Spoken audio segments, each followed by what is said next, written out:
Liam is an average office worker whose life is borderline pathetic. He works hard and late at his company that works him to his bones, but thankfully, he has a family to return to. Thanks to them, he manages to do his job where his boss constantly insults him and even his subordinates mock him openly. One day, Liam's college junior weeb texts him about a mecha action figure and urges him to buy it. Liam has also been a weeb his entire life, so he goes to the shop location sent by his junior, only to find his wife on a date with another man. He is dumbfounded by this because his wife was supposed to take their daughter to sword class. That night, when he returns, Liam asks his wife and daughter about their day, and they tell him that there was a tournament at the sword class today and the daughter won all her matches. Liam decides to believe them and ignore the fact that he clearly saw his wife earlier today. But he still can't shake the thought away, so he goes to the same spot the next day as well. This time, not only his wife but his daughter is also there, and she calls the strange man her father. Liam is completely shaken by that and can't concentrate on his work, and then his boss comes there to insult him for no reason. Just then, he gets a call from his wife about their daughter being in an accident, and he immediately rushes to the hospital. The doctor tells them that their daughter needs blood, but Liam's blood type is not compatible with her. As his wife leaves to donate blood, Liam does some research on blood types and finds that his daughter's blood type doesn't match the chart. He is now sure that he is not the father, and once they return home, he confronts his wife about it. However, instead of admitting that she cheated on him, the bitch tells him that it is all his fault. She says that he works all the time and doesn't have any time for his family. On top of that, he doesn't even have any money despite working so much. The bitch tells Liam that he is not even really a part of their family, and she was the only one who raised her daughter all these years. She then declares that she is going to leave the house with her daughter, and Liam snaps on hearing this. He tries to stop the daughter, but even she tells him that she likes her other dad better. Liam is completely devastated by this, and the next day, as he goes to office, his boss shows him that a transaction of 50 million yen has been made from his computer. Liam says that he never made such a transfer, but then he remembers that he left his computer unlocked in a hurry when his daughter was in a hospital. However, no one in the office believes him, and they accuse him of stealing money from the company. Because of that, he is fired and his wife gets a reason to file for divorce, but that bitch still demands child support.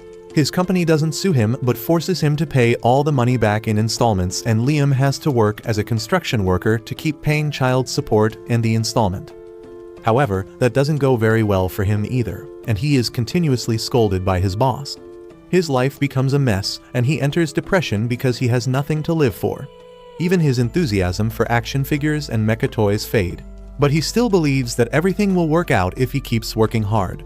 He misses his daughter even though he knows she is not really his child and hopes to meet her someday, but then he finds that he is seriously ill. With no insurance and no money to get treatment, Liam decides to die in the silence and solitude of his apartment. He keeps waiting for death, and then suddenly, a dazzling light appears above him. The light shows him visions of what happened in the past, and Liam finds that it was his boss who sent the money from his computer to frame him. Not only that, the man his wife was having an affair with was his boss, and he sent the money to the so that she could afford an expensive lifestyle. Liam is completely broken on realizing what was happening behind his back all this time, and he wishes that all of this is a dream, but then a voice tells him that it is the reality. Suddenly, a stylish man who calls himself the Guide emerges from the light and tells Liam that he has lived a really hard and pitiful life despite being a good man. He asks Liam if he can forgive the people who made him suffer like this, and Liam gets enraged, saying that he wants revenge against them. The Guide rejoices on seeing his negative emotions, calling them delicious. He then tells Liam that he took an interest in him because he is a good man, but Liam replies that he doesn't give two shits about being good anymore. He regrets that he got taken advantage of because of his kind nature and swears that if he gets another chance at life, he will live only for himself. He promises that he will even become a villain who tramples on everyone else, and the Guide tells him that he has just the thing for him.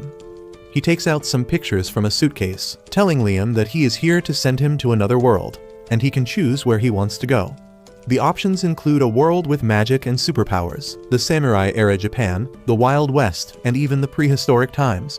Liam tries to process if this is real because things like this happen only in anime. However, when he spots a parallel world with giant robots and spaceships, he can't take his eyes off of it. He reaches his hand towards the option, thinking about all the fun discussions about anime he had with his junior. The guide tells him that he made a good choice because this world has both advanced technology and magic. The aristocratic system is still followed in this world, which means nobles are in power, and the guide tells Liam that he will be born as the son of a count who rules a planet. Liam likes the sound of that, and as he reaches the image of the giant robot, he signs a contract with the guide, who sends him off to the next world, wishing that he lives a better life in that one. He gets reincarnated as Liam Banfield, the only son of a count ruling planet Hydra that is run over by plants. On his 5th birthday, Liam's mother tells him that she has a special present for him. She takes him to the room where a giant cake is kept and asks him to open the gift. Liam finds that it is empty, but there is a remote controller inside it, and his mom tells him that his gift is a custom-made AI maid. She tells him to pick the features he wants for the maid using the remote controller, and Liam gets taken aback by the options he has. He asks his mom why does he even need an AI-made robot, and just then, his dad enters the room. He tells Liam that he is going to need the AI maid because he is getting another special birthday present.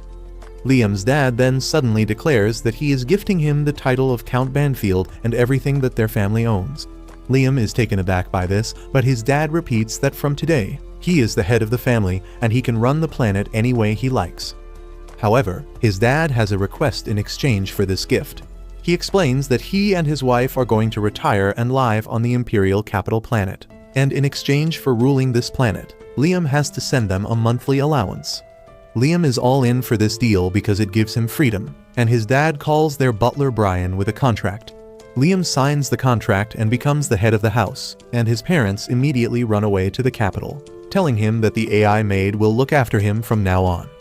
Liam still has trouble processing that he got power, wealth, and influence at 5 years old in this life, and he swears that this time he will become a villain who will suppress other people and have fun on his own terms. He thanks the guide for this, unaware that the guide never planned to help him. Back on Earth, the guide is with Liam's dead body, mocking his pathetic life. He then decides to have some fun with Liam's cheating wife and his boss, who are having dinner at a fancy restaurant. While the boss tries to act like he feels bad for putting Liam through the misfortunes, the bitch doesn't even bother to pretend. While they are planning for their future, the guide uses his powers and brings the police there. The police officers arrest the boss for stealing money from his company and framing Liam, and the bitch breaks down on realizing that the life she planned to have is out of her reach. The guide takes great pleasure in their suffering, and then he returns to Liam's side to guide his soul in the next world. The truth is that he has arranged for Liam to suffer even more in his next life. The guide knows that when he realizes that he was set up, Liam will direct all his negative emotions towards him, and he will consume those emotions to become even stronger. Not only that, the lifespans in the next world are incredibly long, and the guide hopes that Liam suffers for a long time and keeps providing him nutrition. On the other hand, Liam soon gets his AI-made robot with the highest spec components and all the features selected by him. He is really excited for the unboxing, and butler Brian tells him that he just needs to touch the box to open it. As Liam touches the packaging box, it suddenly vanishes and the AI maid comes to life. She introduces herself as Amagi, and Liam introduces himself too.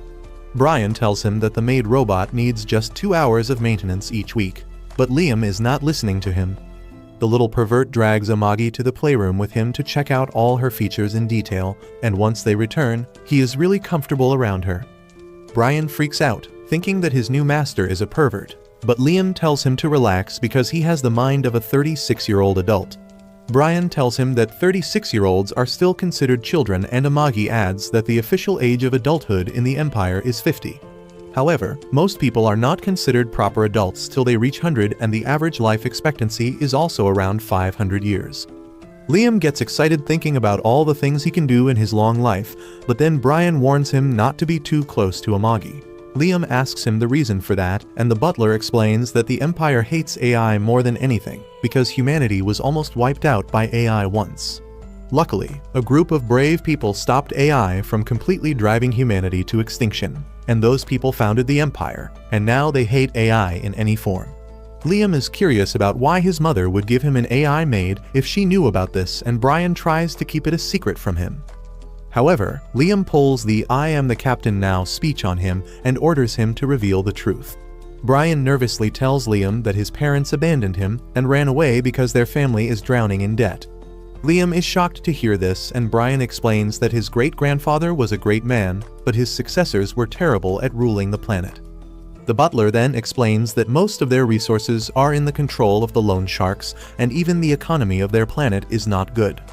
Liam doesn't understand why his parents would dump all the responsibility of their declining territory on him, and Brian tells him that the only reason they gave birth to him was so that they could dump their responsibilities on him. Liam is pissed because he went through one life of being used and then discarded, and it seems like the same thing is going to happen again. He decides that it will not happen as long as he can do something about it, and tells Amagi that both of them are outcasts for this society, so they should team up. He asks the maid to join him because together they can seize the power to do anything they want, but she refuses and kneels before him. She tells Liam that her only purpose in this world is to serve him, and he doesn't need to ask her to team up with him. She promises to serve him in any way possible, and Liam decides to give her the 3 laws of robotics to protect humanity. However, he instantly changes his mind because he is no longer going to be the good guy. He decides to be as selfish as he can, and revises the 3 laws so that they only apply to him. The first law states that Amagi cannot harm her master directly or indirectly.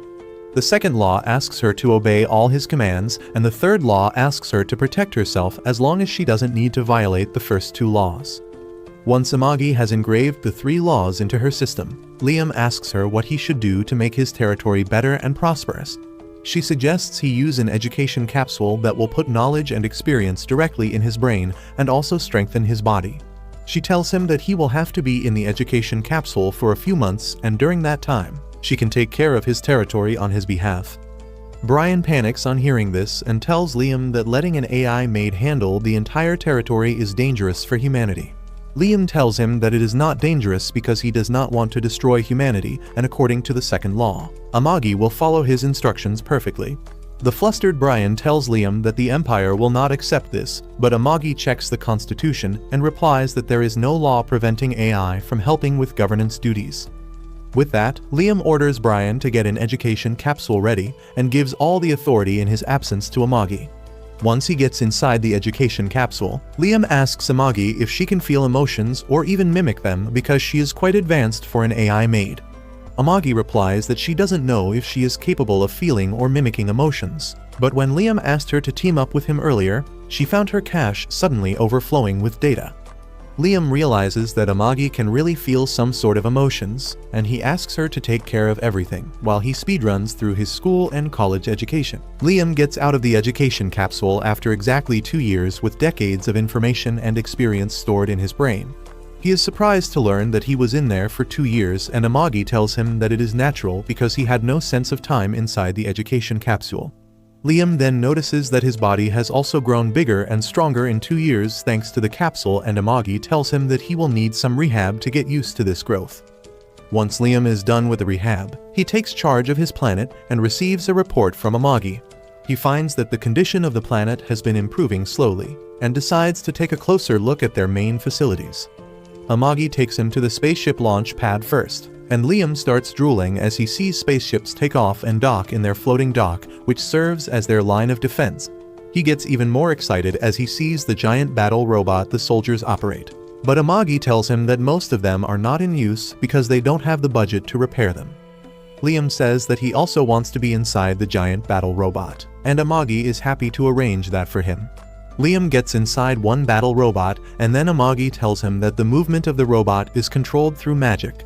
She asks him to simply imagine how he wants to move the robot, and it will do just that. Liam gives it a try and finds that getting the battle robot to move is not really hard. However, Amagi tells him that she removed all weapons from the robot's suit to ensure his safety. Liam says that he really wants to fight someone in the robot, and Amagi arranges for that by summoning the captain of their troops. Liam charges directly at the captain's battle robot and knocks him down, but he quickly realizes that the captain is not being serious with him. He yells at him to fight earnestly, and the man obeys his command.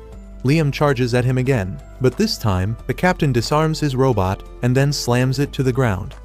Liam is surprised by the difference between them, and Amagi tells him that since the captain has more experience and training, he can visualize moving his robot much better than a total noob. This makes Liam realize that he is too weak, and he decides to train to become stronger.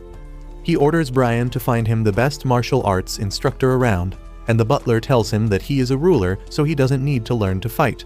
Liam shuts down his advice because he was suppressed by powerful people in his previous life, and this time he wants to be more powerful than anyone else.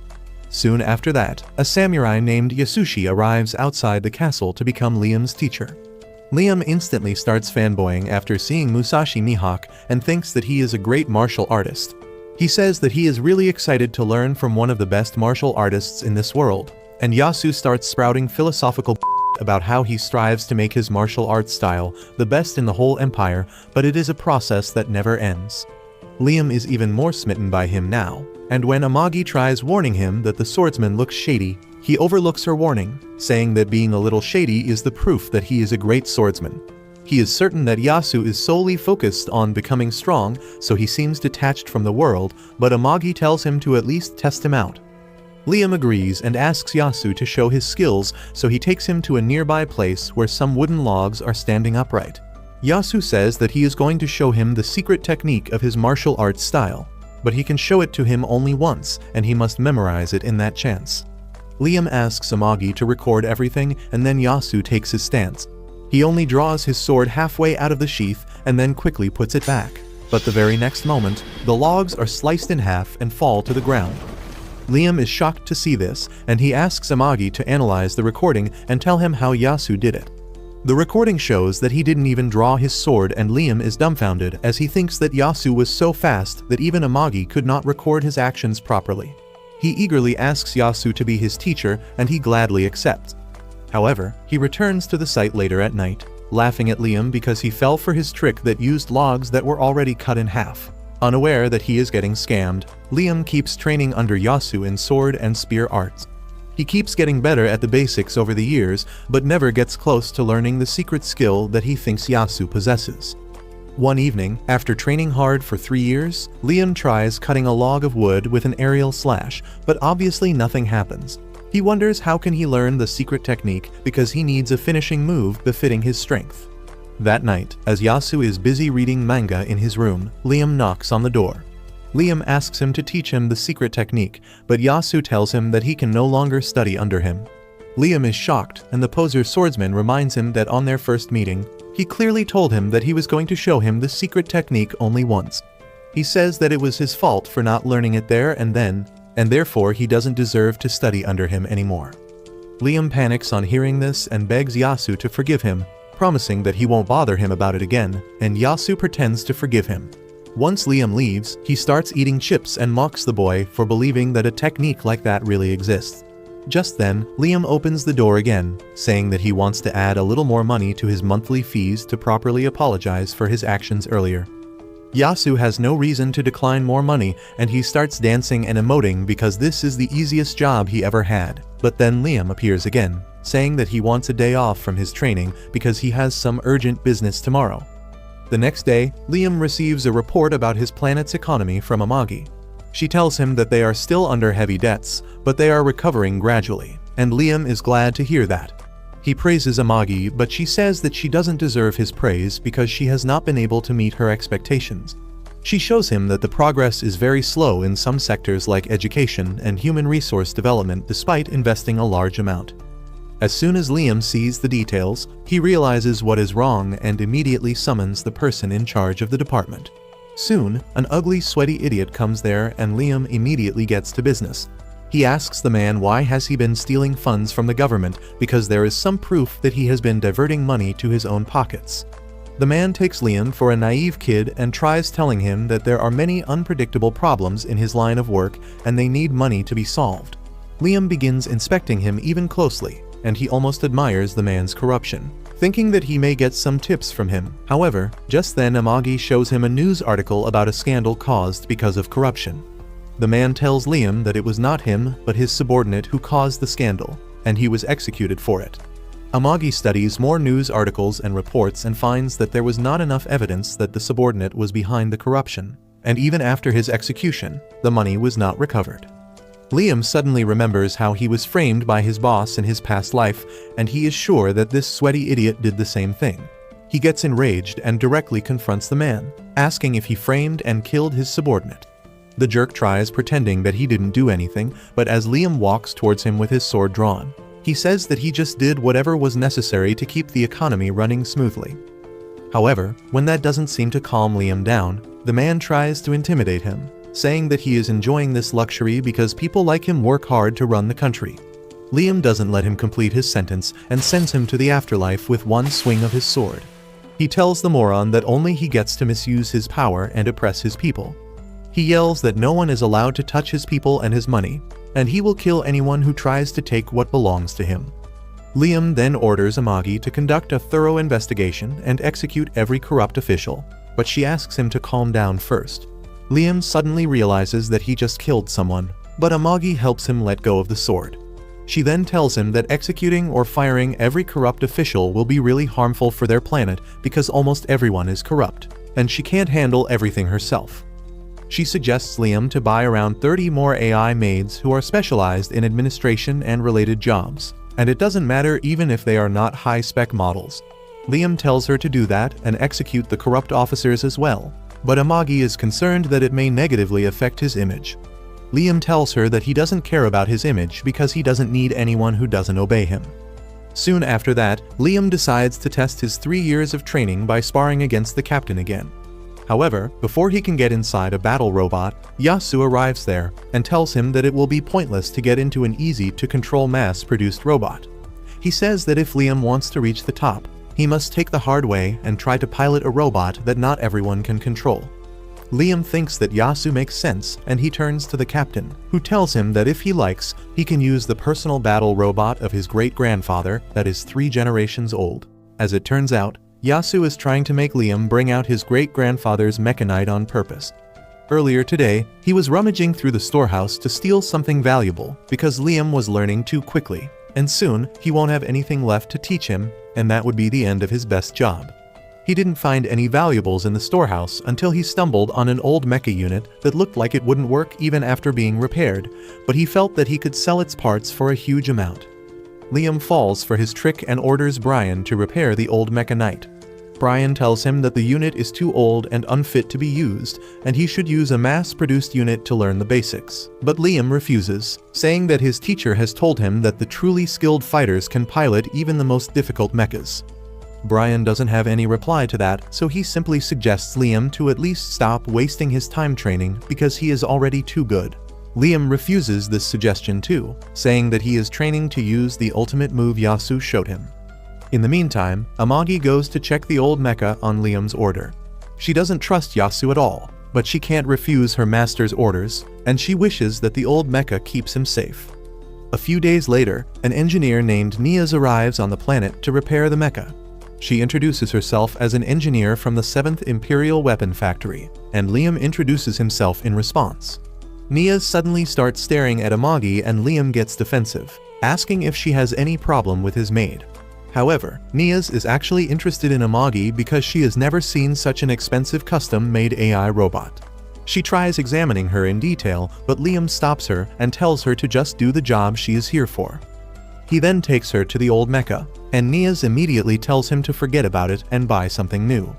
Liam is adamant about repairing the old unit, and Niaz tells him that they have stopped manufacturing this model long ago, so the spare parts will be rare and expensive. Liam tells her to replace the parts she can't find with modern ones, but he wants her to keep the controls manual. He tells her that he doesn't care how much it costs, and Niaz is glad to hear that. Liam also tells her that he wants a finishing move like a rocket punch. And just then, Yasu comes there to see what's going on.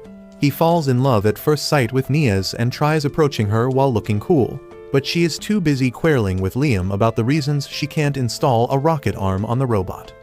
In the end, Liam convinces her with the power of money, but Yasu gets jealous because Niaz didn't pay him any attention. He decides to take it out on Liam by putting him through an impossible training. He has to defend against tennis balls blindfolded while balancing himself on a log in the middle of a lake, and his sword has also been made excessively heavy. Liam tells Yasu that it is not possible, but he is doing it just to get revenge. So he tells Liam to stop relying on his senses and use his instincts instead. Yasu tells him to stop thinking and start feeling, and Liam takes him seriously as always. A few days later, Niaz finishes repairing and customizing the mecha unit, and Brian gets nostalgic remembering the glory days of the Banfield family. Niaz then shows Liam how to use the mecha and takes him inside for a demo. The control room has been made bigger using spatial magic, and once Liam sits on his seat, the mecha scans him and assigns him as its master. Niaz tells him that now the unit will only recognize him as its pilot.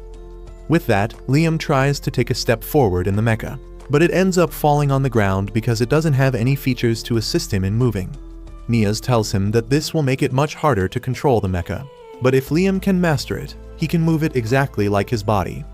Liam decides to try again, and this time he successfully gets up and walks outside the storeroom.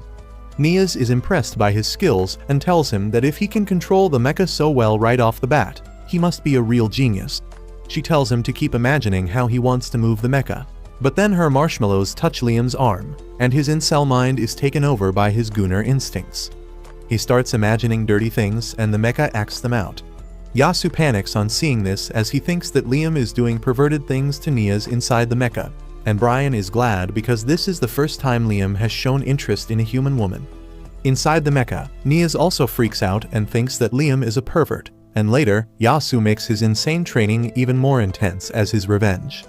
The next day, Liam trains to learn the secret skill again, but as usual, he doesn't make any progress. He asks Amagi if he has no talent for swordsmanship, and she replies that as an AI maid, she cannot grasp the concept of talent. However, she thinks that the problem is not with Liam but with Yasu. She says that the problem is his credibility, and instead of realizing that he is being scammed, Liam thinks that Amagi is telling him that he has not trusted Yasu enough. Amagi tells him that she meant something else, but Liam has already realized what he is lacking. He says that Yasu cutting the logs that were out of his sword's range is physically impossible, but this world also has magic. He believes that magic is the only explanation of how he can use his ultimate move. Liam says that if he focuses his magic on his sword and imagines himself swinging it out as a flying slash, he might be able to use the ultimate move as well. He immediately starts practicing with this principle in mind, and years pass with him trying to send a magical slash towards his target, and one day, he succeeds in breaking through his limits. The next day, Liam invites Yasu to see his progress. He then uses his special technique to send a magic slash and cuts a wooden log in half, and Yasu's mind is blown. He wonders how could Liam have learned the technique when it was fake from the beginning. Liam asks him if he has passed, and Yasu has no answer because he has managed to do the impossible. He stays silent, wondering what to say, and Liam thinks that he is upset because he grew content just after learning to cut things at a distance. Well, Yasu says just that, telling him not to get complacent even though he has achieved a great feat, and tells him to keep working hard to become stronger. A few days later, Liam receives news that pirates have attacked one of the planets under his domain. Amagi tells him that the planet was unfit for living or mining, but she succeeded in establishing a factory there, and now the pirates are trying to plunder it. Brian informs Liam that their soldiers are fighting against the pirates, but they won't last too long. Liam immediately turns to Amagi for a strategy, and she tells him that they can use the planet's horizon and unique gravity to launch a surprise attack on the pirates. He tells her to handle the battle in space and capture the pirate ship while he joins the soldiers in defending the factory. Brian tells him that it is too dangerous, but Liam doesn't listen to him and gets inside his mecha knight. Amagi launches him towards the planet, and Liam uses the clouds to hide and launch sneak attacks on the pirates. The pirates panic as Liam's mecha begins hunting them down, and some of them attack him from behind, but thanks to Yasu's insane training, Liam has developed observation haki, and he easily takes the pirates down. He uses his observation haki to detect enemies hiding behind the clouds and uses another weapon to shoot them down. The pirates grow even more concerned and decide to retreat, but then Liam uses his flying slash, cutting through dozens of their mechas at once. The pirates lose their mind because they have never heard of a weapon that cut at this distance, and they immediately retreat. Liam decides to give them a taste of his special rocket punch, but nothing happens when he gives the command. He wonders if Niaz didn't install the feature in his mecha, when suddenly a magic circle appears next to him and a giant rocket arm flies out from it, hitting the escaping pirates and causing a huge explosion. Liam is angry because this is not what he wanted, but Niaz tells him that this was the only way to make Rocket Punch a functional attack. Just then, Amagi contacts Liam, telling him that she could only capture 10% of the pirate ships. 30% of them were destroyed, and the remaining 60% escaped. Liam counts that as a win and tells Amagi that she did a great job. Soon, the news of his troops being defeated reaches Pirate Captain Goes in his laboratory, and he grows furious on hearing this. His assistant tells him that the pirates underestimated the enemy and tasted defeat, and they retreated to cut their losses. The pirate captain calls the retreating pirates wimps and declares that he will not tolerate losers in his crew. He orders his assistant to get the entire fleet ready because they will destroy the ones who ran back home to send a message to everyone that Captain Goes doesn't take failure kindly. He gets ready to lead the fleet himself and tells his latest test subject to wait a little longer because he will have fun with her later. Back on Liam's side, he docks with the space station outside his planet, satisfied with his victory over the pirates. Amagi congratulates him on winning his first ever battle, and Liam says that what is even better than the victory is the fact that they got some loot. Amagi tells him that according to the laws of the Empire, if they capture a pirate ship, the ship as well as the cargo inside it belongs to them. Liam gets thrilled on hearing this because he thinks that the pirate ships will be loaded with gold and silver, but surprisingly, they have something even more valuable. As the soldiers take out huge crates of rare minerals like adamantite and mithril from the pirate ships, Amagi tells Liam that they are really valuable. He is not satisfied with that because he wanted gold and diamonds, but Amagi tells him that gold doesn't have any value because it is mostly a useless element, and diamond is just carbon so they can make it at home. Liam realizes that the precious metals and stones of Earth have no value in this world, but the gold digger inside him still wants the shiny yellow metal. He demands gold, and Brian tells him that they have some gold that they use to make electronic items. Liam tells him to turn the gold into coins and fill his room with them. And as for mithril and other rare elements, he wants them to be turned into legendary weapons. Brian apologizes as he informs Liam that they don't have any blacksmiths skilled enough in their domain to do that. Liam is disappointed, but then Amagi tells him that she discovered something when they were fighting the pirates.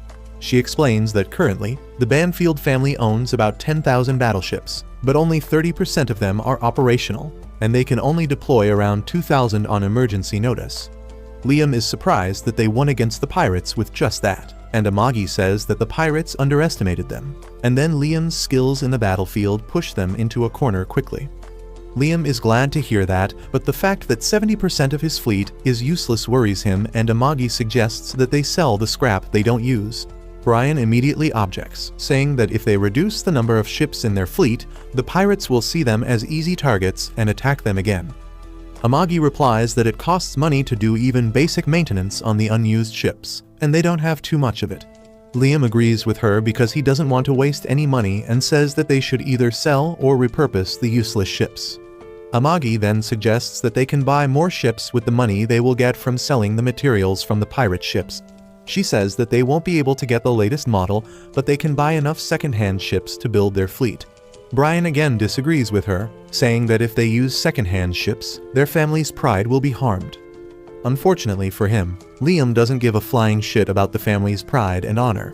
He just wants to win, and that is why he orders Amagi to immediately buy some good second-hand battleships. Meanwhile, far away from Liam's territory, Niaz is giving a presentation to the elite nobles from the Empire's army about the latest warship that the 7th Weapons Factory has developed. She tells them about how the latest ship is more powerful than the previous ones and how it is more fuel efficient and easy to maintain. After she is done with her presentation, her rival from the 3rd Weapons Factory introduces her ship, starting by revealing that it was designed by an award-winning architect. She shows off the luxurious interior of the ship that is made by the top fashion company, and the rare and expensive materials used in furnishing the ship. She tells the guests that with their ship, they will look elegant no matter how hard the battle becomes. Her sales pitch works, and all the wannabes of the Imperial Army decide to buy the 3rd Factory's ship as their main battleship. Niaz is dumbfounded by this because her ship is better, and she asks why would someone choose a luxury cruise instead of a battleship. The woman from the 3rd Factory replies that their ship also has weapons made by experts, so they are strong too. But being strong is not enough, and they have to be beautiful to attract customers. Nothing Niaz says makes any difference, and as she walks out of the building with her rival, she tells her that if their ships get into actual combat, the 7th Factory will by a huge margin. The blonde bitch laughs at her, saying that their ship will never face each other because no one will buy the plain and boring ships that Niaz made. Niaz gets frustrated on hearing this and gets ready to throw hands, but unfortunately, both of them are in their home and talking through a projector.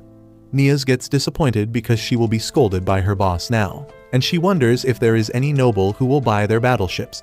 Suddenly, she remembers Liam, who chose to ride a manual battle armor, and she feels that the sucker will definitely buy her battleships as well. Meanwhile, the guide, the sick weirdo who gets off on other people's negative emotions, is busy messing with ordinary people on Earth. He enjoys their negative emotions, but they are just appetizers, and he is really waiting for Liam's negative emotions, believing that he might be in a lot of debt already. He decides to get his first dose of the negative emotions and enters the fantasy world, but he is shocked to see that Liam has changed his city. It is no longer overgrown with plants, and construction work is progressing smoothly. The guide can't believe this because the city should be even worse now. He then thinks that at least Liam should be pretty disappointed about his swordsmanship, because he personally sent the scammer named Yasu in his direction. He goes to check up on the useless swordsman and finds him drunk in a bar, bitching about how his student became a first-class swordsman even though he is not even a third-rate swordsman himself. He complains that he kept following the stupid training methods and somehow managed to copy a magic trick and make it a real attack. The guide is confused by this and checks on Liam directly, only to find that now he can copy the exact move that Yasu showed him on their first meeting. However, Liam is not satisfied with this because he thinks that Yasu lowered his level to show it to him, and if he used his full power, he could cut a target from as far as a mile. He decides to keep training harder, and while swinging his sword, he thinks about how his life started off terribly when his parents abandoned him, but he was able to make the right choices because good people came into his life. He thanks the guide for sending him here, and these positive emotions make the weirdo fall to his knees because he feels pain when exposed to positivity. He immediately consumes Yasu's negative emotions to replenish his health, and wonders how can Liam be so happy. He is sure that he didn't make a mistake in sending him here, and the happiness Liam is facing right now will make him cry even harder when he eventually finds his life getting ruined. A few days later, Amagi tells Liam that the Imperial Army is replacing their warships with the latest models, and they have agreed to sell the battleships they were using till now. Liam likes the deal, but then Amagi tells him that the Imperial Army has put a condition that they will have to accept some reserve officers and soldiers that are going to be retired soon. Liam thinks that the Imperial Army is handing over the unwanted people to them, but Amagi says that it is a good idea because even if the soldiers are second-rate, they have more experience than the best of their soldiers, and adding them to the army will benefit the Banfield estate. Liam decides to go ahead with the deal after hearing this, and the guide decides to send a bunch of very sincere and just soldiers to him who won't tolerate an evil lord and rebel against him. On the other hand, Yasu is hungover from his trip to the bar, but when he hears Nias calling him from outside his room, he immediately sobers up. He invites her in and Nias starts praising him, saying that he trained Liam to become a master swordsman at such a young age. Yasu thinks she is hitting on him, but Nias just wants info on Liam so that she can do business with him. This misunderstanding remains strong throughout their conversation, and Yasu thinks that Nias wants to know about his hobbies and preferences when she wants to know what kind of complimentary offer she can give Liam to get him to buy their battleships. He tries to act like a Chad, but when Nias keeps begging, he reveals his fetish for office ladies. Well, Nias thinks that this is what Liam likes, so when she goes to meet him the next time, she dresses exactly like Yasu told her. She begins acting like a TikTok thought as she asks him to buy her ships, but Liam immediately refuses, saying that he just bought a whole squadron of second-hand ships and soldiers. On learning that he brought the ships from the Imperial Army, Nias curses the third weapon factory for getting in her way here too, but she refuses to leave without giving Liam a demo. She tells him about her factory's ships that are designed for peak performance, and he tells her to sell them to the Imperial Army if they are so good. Nias cries that she couldn't win them over with her presentation. She begs Liam to buy even 100 of her ships and says that if he doesn't have money, he can take a loan and repay it later. Liam doesn't want to hear about loans, so Nias decides to embrace her inner hoe and begins seducing him. He tells her to stop because it reminds him of the time his wife used to wear some flashy underwear, but not for him. Nias doesn't stop and keeps going further, and Liam decides to agree to her request to get her to stop. He decides to buy 300 battleships from her because Amagi tells him that they will be useful in the future, and Nias gladly runs to get them ready for him. Outside, she contacts her teammate and tells him how she seduced a noble to sell 300 ships, and both Brian and Yasu hear it. While Brian is worried that Liam fell for a honey trap, Yasu is furious, thinking that Liam made a move on Niaz even though she is clearly into his teacher. Soon after that, Niaz delivers the 300 advanced battleships that Liam ordered, and at the same time, the second-hand battleships they bought from the Imperial Army also arrive. Meanwhile, Yasu is still sulking over Niaz trying to honey trap Liam because he feels that it is Liam's fault. He thinks that Liam offered her money to act like that for him, and he can't forgive him for that. Well, someone is happy to see his negative emotions, and that is the guide. He wants Yasu to be more angry at Liam and then hurt him in a manner that will cause Liam to feel intense negative emotions as well. Unaware about his teacher's desire to get revenge on him, Liam goes to inspect the latest battleships of the 7th Weapon Factory, and Niaz is present there to give him a tour. Liam says that even though it is not exactly luxurious, a new model is a good thing. Niaz tells him that luxuries are useless, but Liam replies that he needs them anyway. Niaz pretends that she didn't hear that and begins telling him about the battleship nicknamed Ash Viper. She starts acting like a car salesman and tells Liam to operate the ship at less than 25% power for the first 3,000 space kilometers and change the neutrino oil every 5,000 space kilometers. She also tells him that he will get loyalty points that will give him benefits if he only contacts their factory to repair the ships, and Liam asks if she is selling him a battleship or a car. Niaz pretends not to hear that too and asks him to sign the receipt. After that, Niaz begins acting like a hoe again and requests Liam to give her the pirate ships he captured recently. He refuses, saying that he plans to add them to his fleet as well, but she keeps begging. Suddenly, Amagi comes up with an idea and tells Liam that they can give some of the ships to Niaz and ask her to modify the rest because most of the ships are in a terrible condition and they may stop working anytime.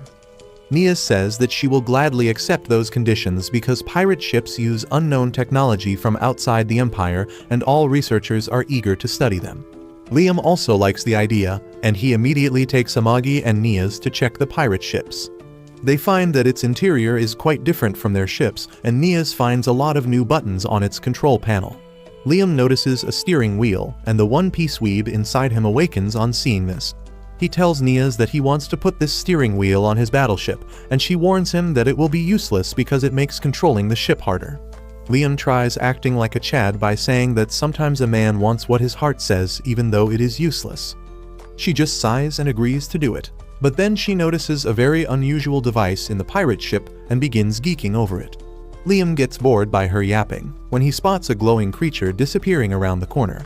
He runs after it, telling Amagi that he thought he saw a dog. Suddenly, he sees the same glowing dog disappearing into the corner in front of him again, and he decides to follow it. The trail leads him and Amagi to a strange room, and she plugs herself into the console to find that it is the navigation room. She activates the navigation devices, and the floor turns into a map of all the places that the ship has been. They find that the pirates have been raiding ships throughout the Empire, but then Amagi notices something even more worrisome. She says that once the pirate ship finishes its raids, it always teleports back to a warp gate at the boundary of the Empire. From there, it uses a short warp to go outside of the Empire's territory. Liam is intrigued, and he asks her if the pirate ship goes to another empire, but she tells him that it goes to the battlefield at the border of the empires.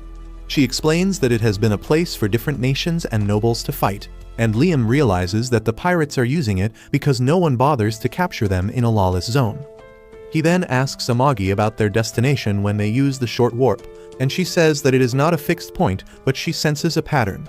She starts decoding the pattern, and within a few seconds, she finds that their destination for the short warp is a rogue planet with an unusual orbit that moves very quickly in a region full of small black holes. She says that the gravity of the black holes make the orbit really unpredictable, and the only way pirates can teleport to it is because they know about it in advance. Liam is really curious now, and he says that this rogue planet is the perfect place to hide something. Amagi agrees, saying that this must be the hidden base of the pirates, but Liam disagrees with her. He says that this is definitely a treasure island, because pirates always stop by treasure islands after completing their raids. He tells Amagi to get his fleet ready at once because they are going on a treasure hunt. On the other hand, Pirate Captain Goes has captured his underlings who ran away after losing the fight with Liam. Goes is furious that his men lost to a poor and weak noble, and he declares that he will restore his honor by crushing Liam himself. But before that, he destroys the ships of the cowards who ran back. And then, he orders his men to warp to the Pomonia Gate at the border of the Empire. At the same time, Liam and his troops also finish their short-range warp and reach their nearest warp gate, which will lead them to the Pomonia Gate. However, they can't use it because the authorities that maintain the warp gate don't allow them to use it. The supervisor contacts Liam, telling him that he needs to pay a toll to use the warp gates based on the weight of his vehicles and the distance covered. He clearly tells Liam that the toll for teleporting 7,000 warships to the border of the Empire is quite high, and he needs advance payment because he doesn't trust the Banfield family's ability to pay the toll later. Liam promises that he will pay the amount in full once he returns, but the supervisor tells him that there is no guarantee that he will return because if he gets caught by pirates, it will be over for him. Liam refuses to return because it cost him a lot of money to bring his troops here, and he is not going to waste his time and resources by turning around to bring his wallet. He then turns into a Karen and says that he wants to talk to the manager. The supervisor tells him that he is the highest-ranking person here, and Liam decides to talk to him face-to-face. Amagi thinks that it won't change anything because they are not even close to a deal right now, but Liam tells her that humans have a unique ability to understand each other better when they meet in person. Meanwhile, Goz and his pirate ships reach the Pomonia Gate and the authorities on their side are already in his pocket. He pays them the usual amount and gets them to link the warp gate to the location where Liam's troops are waiting. But he doesn't know about that yet.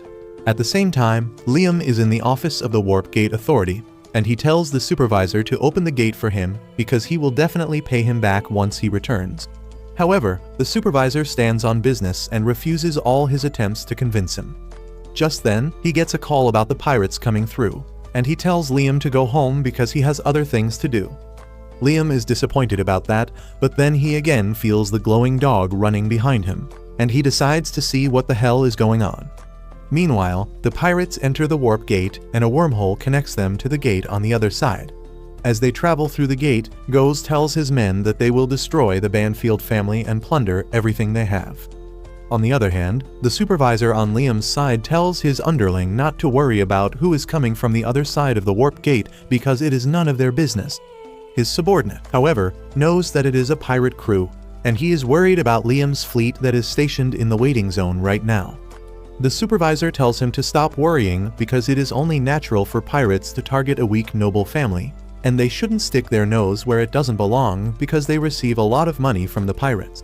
He then tells everyone in the control room that they will take a 30-minute break now so that they don't see or hear anything, and 30 minutes is exactly how long it will take the pirates to cross the gate.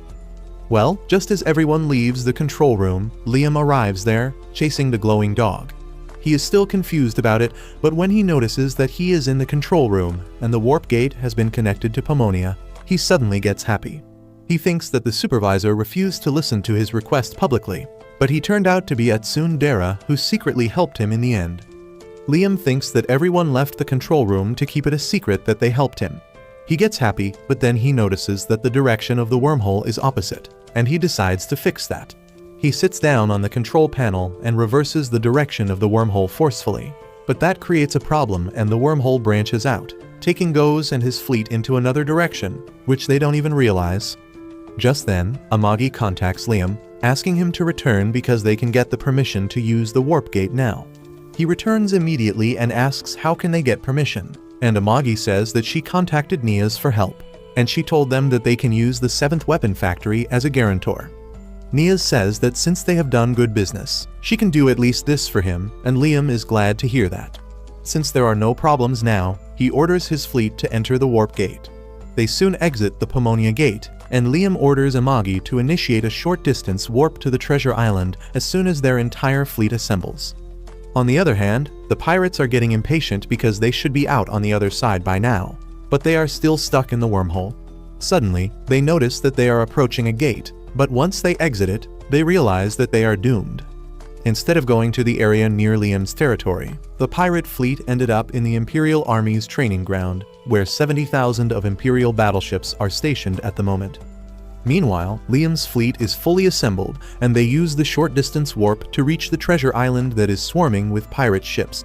Amagi calculates that there are 20,000 pirate ships around the treasure island, but most of them are docked and inactive because they weren't expecting anyone to come so close. That is good news for Liam, and he decides to get into his battle armor as he orders Amagi to handle the rest. she immediately orders the fleet to open fire on the pirate ships. As the pirate ships are wiped out quickly, Liam also gets ready and launches into the battle zone. He fights against the pirate mechas that are no match for his skill, and then uses his rocket punches to attack pirate ships and blow them up by pulling their crucial wires. Soon, the entire pirate fleet is wiped out, and Liam orders Amagi to send all the mecha soldiers to the treasure planet to collect anything they find. Liam and his mecha knights attack the treasure planet, destroying its outer surface to create a way in. A scientist inside the planet panics as the attacks from Liam's army destroy whatever remains of their defense system, and he heads to the control room, where he learns that they are under attack and all the pirate ships standing guard around the planet have been destroyed.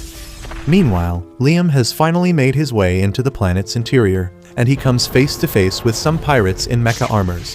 He doesn't waste any time in chopping them off, and by the time the captain of his troops arrives there, he has already done his job. The captain tells him that they took care of the pirates on their side too, and Liam orders them to keep clearing the path while searching for the treasure room.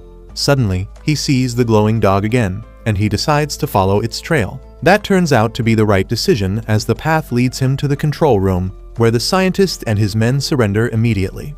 Liam is pleased with how it turned out, and he asks the scientist to hand over all the treasure. The Ugo asks him what kind of treasure he wants, because he has things worth money and the pets that Pirate Captain Goes collects. Liam thinks that the dog he saw earlier must be one of the pets, and he asks the scientist more about them.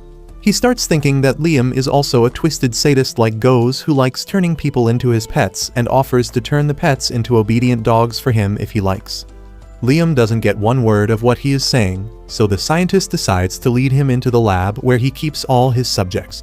As he shows them the girls that have been turned into horrible monsters because of his experiments, a soldier starts puking because he can't handle that. While the captain scolds him for being so weak, Liam walks ahead, and his gaze gets stuck on a particular test subject. The scientist tells him that he has a good eye, because this one is the favorite pet of Captain Goes. As he keeps yapping about how this girl is his masterpiece, Liam grows disgusted, remembering his past life where he was treated as less than a human. He can't bear to see some bastard hurting other people like that, so he puts a bullet in the scientist's head while he is in the middle of yapping. He then starts looking around the room, but then the voice of the octopus-like girl, with her eyes in her palms, reaches him. She asks him who is he, and Liam introduces himself to her, saying that he has taken this planet under his control and killed the person in charge. The girl is moved to tears on hearing this, because she thinks that her suffering is finally going to end. She begs Liam to end her suffering and that of the other girls because they can never live as humans again. However, Liam confidently declares that he will save everyone, and in return, they will have to repay this favor to him. He walks away with that, ordering his soldiers to call a medic and transport the girls to his ship so that they can be treated. The girl begs him to stop because she knows she can't be saved, and the captain pities her, but he cannot disobey Liam's direct orders. He tries convincing him to change his mind, saying that it will not be easy to treat the girls because they will need to regenerate their entire body, which costs a rare elixir and some very skilled doctors. He says that the cost of saving all these girls is simply not worth it. But Liam replies that he is in a good mood right now, and doing a few good deeds every once in a while doesn't hurt. Just then, he gets a message from Amagi, telling him that they found the actual treasure room, and Liam is glad to hear that because they just arranged for the fee to treat the girls. Meanwhile, the girl named Christina who begged Liam to kill her keeps crying about her misfortunes. She used to be the Princess Knight of the Holy Kingdom, and everyone was proud of her achievements in fighting pirates. However, when she went to fight Goes and his men, she was tricked and captured, and then the pirates blew up her home planet right in front of her eyes. Her family panicked because the pirates could not have gotten past the troops from the United Alliance that protected the region, but they soon realized that the Alliance had betrayed them. The shields protecting them could not hold on much longer, and soon the entire planet was destroyed. Christina was completely devastated by this, but her misfortunes were just starting. After destroying her planet, Goes took her and her subordinates to her treasure island. While everyone was afraid, Christina still clung to hope and assured them that help would come for them soon. When Goes came to see her, Christina told him to kill her right then if he wanted to because she would rather die than live a life of humiliation. The pirate captain laughed, saying that he would have killed her long ago if he wanted that, but he kept everyone alive because he wanted to add them all to his collection. He then declared that he had changed his mind, and he would free just one of the girls. he asked Christina to choose, and after being pressed, she chose the girl who looked the most terrified. However, that turned out to be a disgusting trap as Goes took the girl Christina chose as his first test subject. He gave her to the scientist who transformed into a multi-armed monster and began cutting through her body. Christina lost her mind and begged Goes to stop, but he just laughed and told her that if he stopped right now, the girl would die. The traumatized Christina had no choice but to let the evil scientist experiment on the girl. He soon turned her into a monster, and as Christina watched in horror, Goes told her that she will be soon turned into something even more spectacular. She asked him how the hell could he do something like this, and he told her that he enjoys it. He says that it is not fair that he is so ugly, so he turns beautiful girls into ugly monsters and watches them completely break down. Soon, he dragged her into the experiment chair, and Christina could no longer be brave.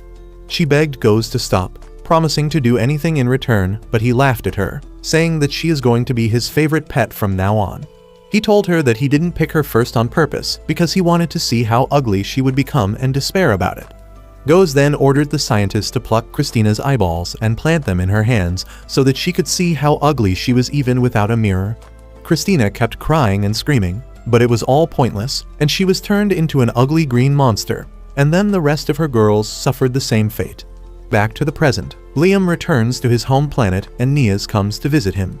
She has learned about his victory on the pirate base and asks him to buy some more battleships to celebrate the occasion. Liam tells her to stop ripping him off, but Niaz says that her battleships were useful and he made a great profit from the raid, so he should invest some more money. She tries seducing him again, but Liam is in no mood to fall for her tricks, so he tells her to shut the hell up.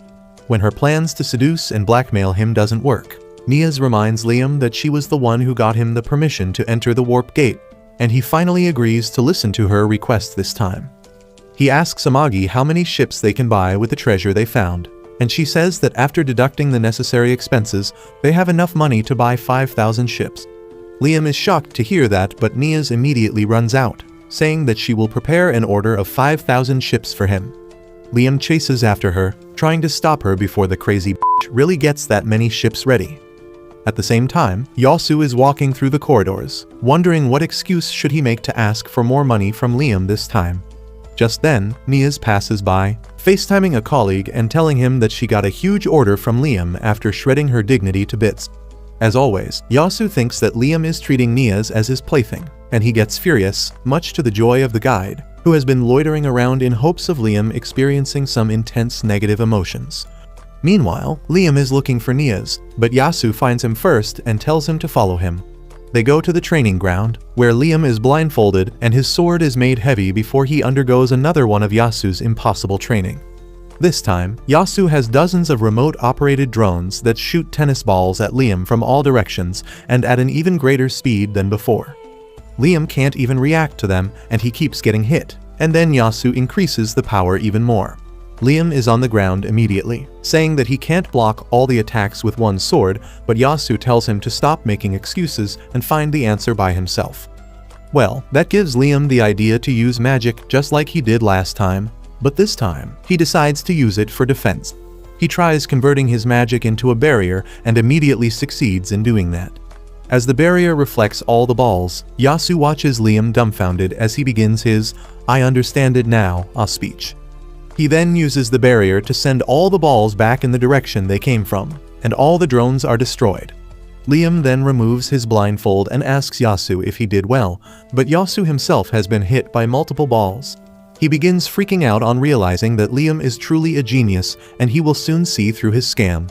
He already knows that Liam has executed corrupted officers and subdued pirate fleets, and he fears that once Liam realizes the truth, he will kill him.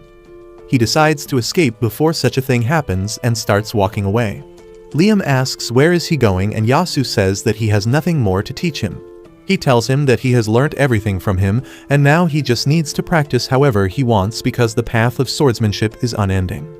Liam screams that he doesn't want that and he should still train under him, but Yasu yells at him, telling him to stop acting spoiled.